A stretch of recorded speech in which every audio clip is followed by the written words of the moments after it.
What do we look for when it comes to movies? We all have our own reasons, but for the most part, we want to be immersed in a film's universe. Nothing is more satisfying than a film transporting us to a new world that is completely unlike our own.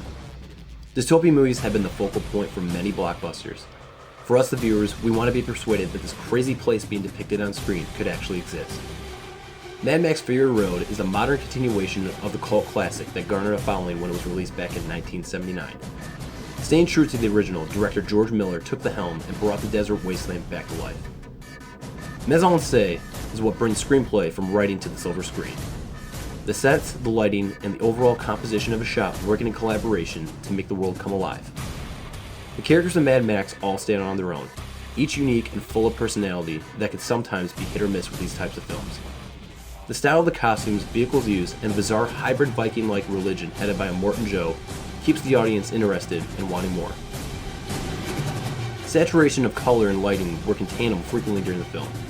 The day scenes are bathed in a harsh orange and red, while the nighttime is filled with different shades of blue. Practical effects are heavily favored, making the film feel more grounded in reality. The war rig and the massive truck carrying the supersized guitar amp stack were built in real life and functions as they were depicted. Mad Max Fury Road is successful at blending its staged shots with CGI. An example of this is early on when we see Max, against his will, being driven into a massive dust storm while being strapped to Nux's car.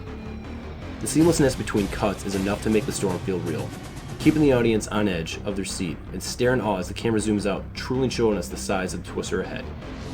Mad Max Fury Road has done what many films attempt to do.